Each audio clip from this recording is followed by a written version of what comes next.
eventually my husband came up with my kids and they hung out for a little bit.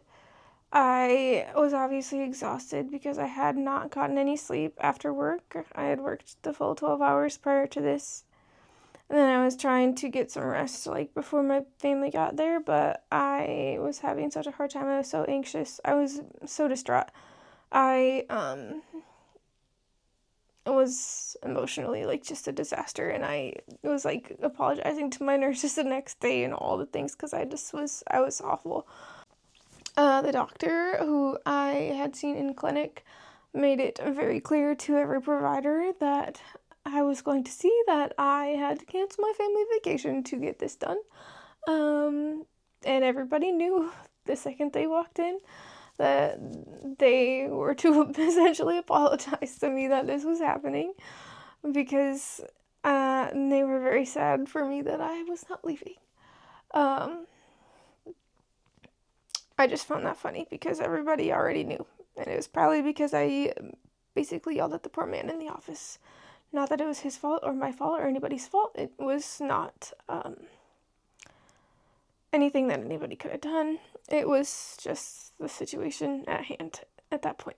The surgeon who was going to do the procedure had all the things to do that day. I don't remember if there was something that he did before me, but I know, or before he had come to talk to me, but I know he did 2 C-sections before he came to do me, and they were trying to like essentially fit me in on the schedule that day.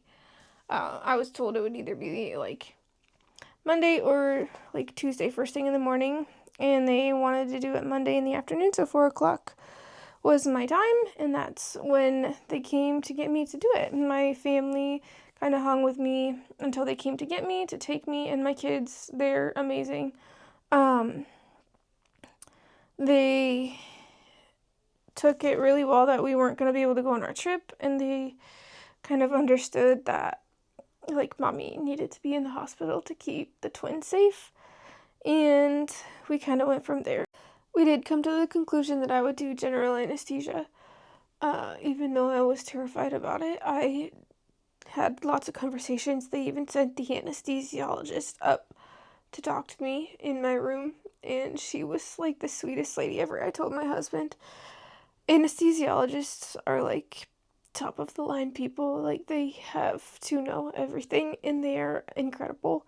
And at my hospital that I work at, like, they're kind of a little pompous and not the nicest people, but she was the sweetest person ever. And I told my husband that I was like, she was so kind. And she came to talk to me about like the options, and the surgeon also came back and talked to me several times about like the questions that I had. And I think they are generally, again, like I said, used to doing this procedure under general anesthesia, but he told me that regardless of the situation and what I chose to, like, he told me what to be prepared for either way, and he said regardless of what I chose, he would get it done. And he wasn't worried about getting it done. It just needed to be in the way that I wanted it to be done. And I appreciated that. And in the long run, we just went the route of general anesthesia, mainly because I don't really know what made me land on that. I do remember the operating room during my C-section. It's a crazy place to be. And if you've never been in an operating room, like, it's hard to understand. But it's crazy.